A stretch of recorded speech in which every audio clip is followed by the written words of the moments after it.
If you want to know what the most important thing in your life should be, it should be to honor the commands of Yahuwah, to do as He has told you, to obey Him. That should be the number one thing on everybody's mind.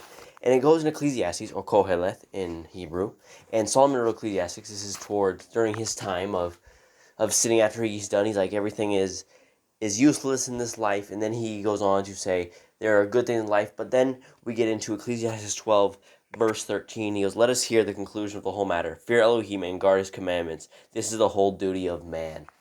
And he says that this is the whole duty of man. This is the conclusion of everything. It should be to follow the commands of Yah. That should be what our work should be, what we should strive towards. And this is the last chapter of this entire book. This is one of the last verses, the last two verses. And if that was that was his last book he wrote, that was the last thing he wrote, was the work of a person should be to follow the commands.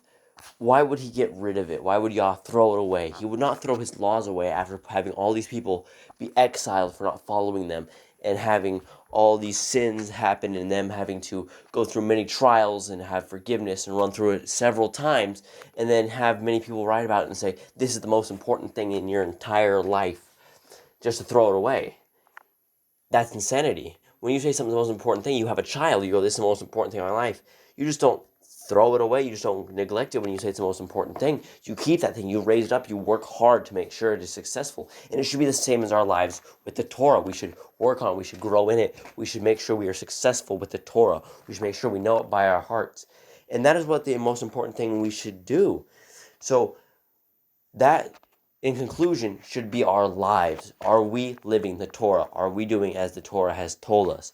Are we living reflections of the Torah? When people see us, they say, man, that person follows the Torah. That person is the person of God.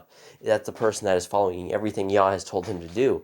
Or are we living like the world? They're like, oh, you're just another human being that is worldly. You live like the world. You go out and worship on Sunday. You go and live like the rest of the pagans do. And that should be our goal, is to live like the Torah. When people see us, when they see our tzitzits, that's how they know we are the commandment keepers. That's how they were supposed to know, because it was a sign to them, and it should also be a sign to other people. Well, Yahushua, he wore tzitzits. He did all these things. And so we must be the living reflections of this thing. This is our duty. This is the duty of men. The whole duty of our lives is to follow the Torah.